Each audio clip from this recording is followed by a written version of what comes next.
Je crois qu'il faudrait poser quelques questions maintenant sur Le Pauvre d'Assise, qui est le roman qui vient de paraître. Vous avez écrit ce livre par reconnaissance, m'avez-vous dit. François d'Assise vous a sauvé 2 fois la vie. Oui, j'avais une dette envers Saint François d'Assise, c'est pour cela que j'avais le grand désir d'exprimer ma reconnaissance en écrivant sur lui un livre.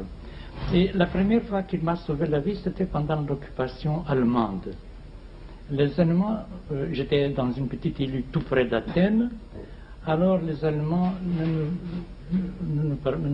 n'avaient rien à manger. Et j'étais presque mourant de faim, et tout le monde mourait autour de moi. Alors un jour, je reçois une lettre des frères franciscains qui habitent à Athènes.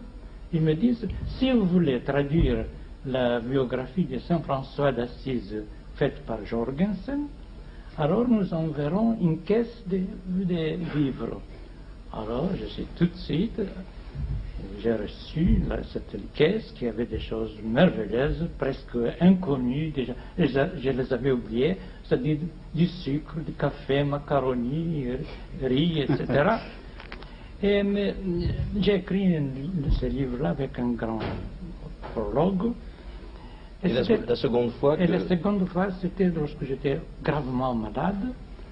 Alors j'ai pensé tout à coup à Saint François d'Assise, c'est-à-dire, je voulais penser à un homme qui a pu vaincre la mort. Et j'ai pensé tout de suite à Saint François d'Assise, et pendant, j'avais une fièvre, de la fièvre 40, 41, je ne sais pas pourquoi, comment. Et ma femme venait, prenait le stylo, et je dicte. Et j'ai commencé à lui dicter Saint François d'Assise. Et surtout, la poésie, les choses poétiques. Je me souviens, je lui ai dit un jour, parce que vous savez, ce n'est pas une biographie, ce livre-là, c'est une synthèse de biographie, de poésie, et des choses que Saint François n'a pas dit, mais qu'il pouvait dire, parce qu'il était selon sa discipline. Alors j'ai dit à ma femme, prenez le crayon et écrivez. Et ma femme, je lui ai dicté une chose que Saint François n'a pas dite, mais il pouvait bien le dire. Et il a vu un jour Saint François un amandier en plein hiver. Alors Saint François lui dit, frère amandier, parle-moi de Dieu.